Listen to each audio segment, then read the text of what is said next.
Very, very interesting. Thank you, my friend, very much, Stuart Varney. Much appreciated. All right, we're looking at something you might just call hurry up and wait. Is it me, or does everyone in this administration just think we are fine with just chilling and chilling and chilling? The VA backlash over those wait times, remember, compared it to waiting for a Disney ride, as if. And then the TSA, remember when they were talking about, look, I mean, we live in a dangerous world. You're going to have to get to the airport 3 hours early for that puddle jumper flight. And then the IRS, the backlash over slow return times, getting back to those who want to know, if we did the same to you, would you act the same way? The point here of joining these all together, my friends, is to say that they're very good in Washington about telling us that it's okay to wait and it's worth the wait. But is it? They've all got security clearances and passes. They never have to deal with this type of nonsense. We do.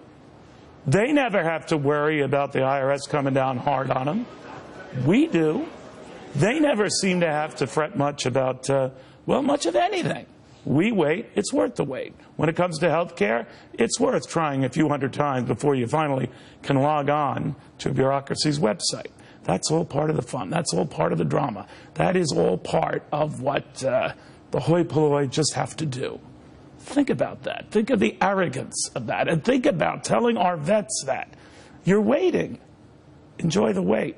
But, you know, my friends, there is a difference between a VA secretary talking about vets waiting for life and death care and you and me waiting, oh, I don't know, on a ride at Disneyland or Disney World.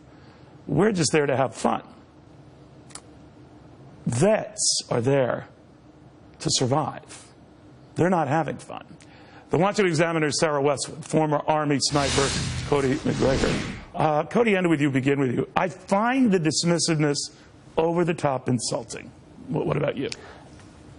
The fact that Secretary McDonald would compare American heroes waiting in line to receive health care that we owe them to that of a family waiting to get on a ride at Walt Disney Park is completely disgusting, and it shows the real disconnect that takes place not only between Secretary McDonald, but also senior executives at the VA.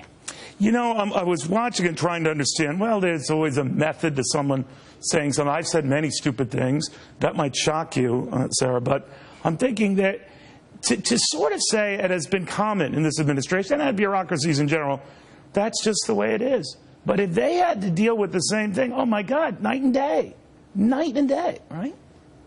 Right. I mean, the VA is really the only completely customer-facing federal agency, so its problems are exposed to the public in a unique way. But this kind of waste, fraud, and abuse exists at every federal agency. And the underlying problem is there's no accountability for these unelected bureaucrats who are wasting taxpayer money. And politics aside, the fix is these bureaucrats have to know that if they do waste taxpayer money and they don't provide their promised services, they'll be out of a job. And that's not what's happening right now. I mean, take a look as we speak in the House right now. The IRS commissioner didn't show up for a hearing looking at whether he lied to Congress under oath, and there's probably not going to be any repercussions for that on his end. Yeah, but if you and I had ever done the same with the IRS or skipped out on an audit, I hazard to say, Cody, it would be a very different result.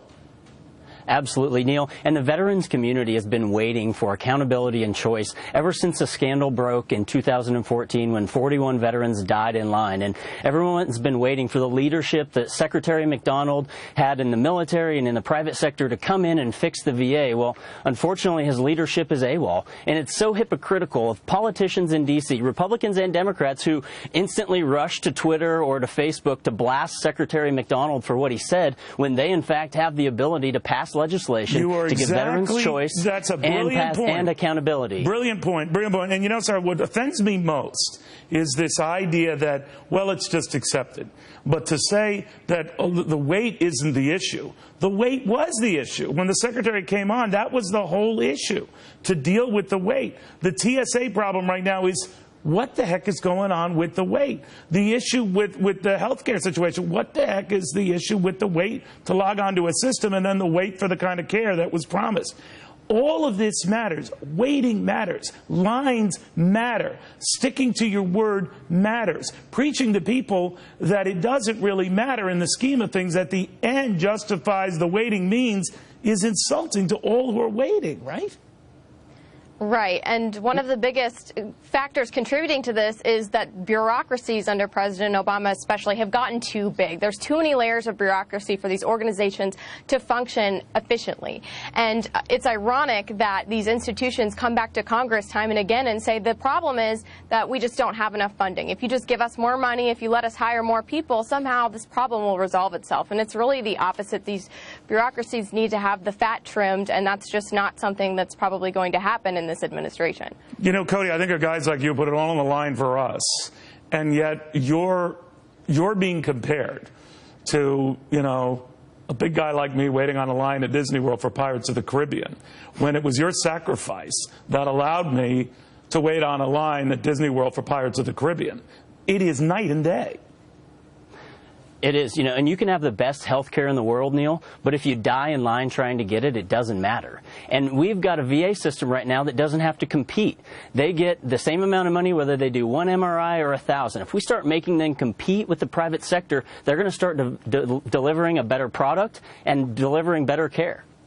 Guys, I want to thank you both. Again, I just want to posit this to you and have it out there.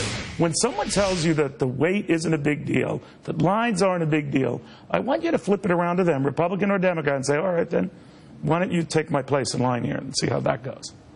See how fast that would change.